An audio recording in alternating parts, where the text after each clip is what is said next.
জাকসু নির্বাচনের সবশেষ খবর জানাতে আমাদের সহকর্মী নাইম রয়েছেন সেখানে, আর জগন্নাথ ইউনিভার্সিটি ক্যাম্পাসে আমরা সরাসরি যাচ্ছি সেখানে।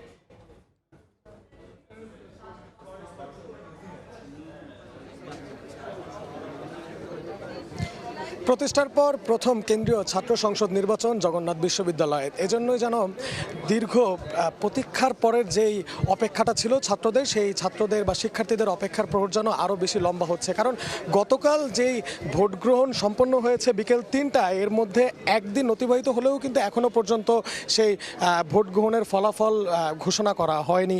আমরা যতটুকু দেখেছি যে জগন্নাথ বিশ্ববিদ্যালয়ে গতকালকে মোট ৩৯টি কেন্দ্রে কেন্দ্রীয় ছাত্র সংসদ নির্বাচনের ভোট গ্রহণ সম্পন্ন হয়েছিল। এরপরে এখনো পর্যন্ত আজ বেলা ২টা পর্যন্ত ১৪টি কেন্দ্রের ফলাফল ঘোষণা করা হয়েছে। যে ১৪টি কেন্দ্রের ফলাফল অনুযায়ী এখনো পর্যন্ত ভিপি পদে এগিয়ে আছে ছাত্রদল মনোনীত প্রার্থী AKM রাকিব।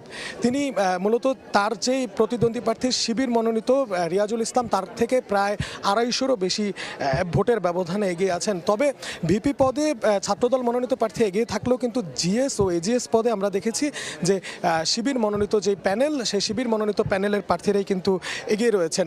তবে এখনও পর্যন্ত ২৪ ঘন্টা অতিবাহিত হতে চললেও কেন এই জগন্নাথ বিশ্ববিদ্যালয়ের ভোট গণনা কার্যক্রম এখনও সম্পন্ন হয়নি, এর অন্যতম কারণ হচ্ছে যে এই মূলত এখানে যে ওএমআর মেশিন রাখা হয়েছিল, যে ওএমআর মেশিনের মাধ্যমে এই ভোট গণনা কার্যক্রম সম্পন্ন হচ্ছিল, সেই ওএমআর মেশিনের গাফলতি দেখা দেয় গতকাল বিকেলের পর থেকে। যে কারণেই হচ্ছে মূলত সেই ওএমআর মেশিনের যে যান্ত্রিক ত্রুটি, সেই ত্রুটি সংশোধন করে রাত ১টার পর থেকে এই ভোট গণনা কার্যক্রম শুরু হয়।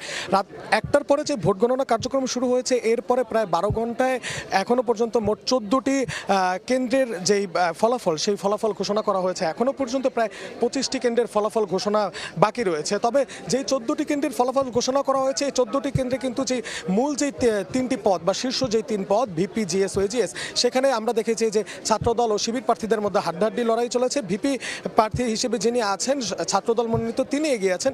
অন্যদিকে জিএস ও এজিএস মনোনীত যে প্রার্থী আছেন, শিবির মনোনীত, তারা এগিয়ে আছেন। অন্যান্য যে পদগুলো রয়েছে, সেই পদগুলোতে আমরা দেখেছি যে শিবির ও ছাত্রদলের প্রার্থীদের মধ্যে এক ধরনের হাড্ডাহাড্ডি লড়াই চলছে। তো এই ছিল আমার কাছে জগন্নাথ বিশ্ববিদ্যালয়ের কেন্দ্রীয় ছাত্র সংসদ নির্বাচনের সবশেষ পরিস্থিতি। জগন্নাথ বিশ্ববিদ্যালয় থেকে সহকর্মী নাইম হাসান।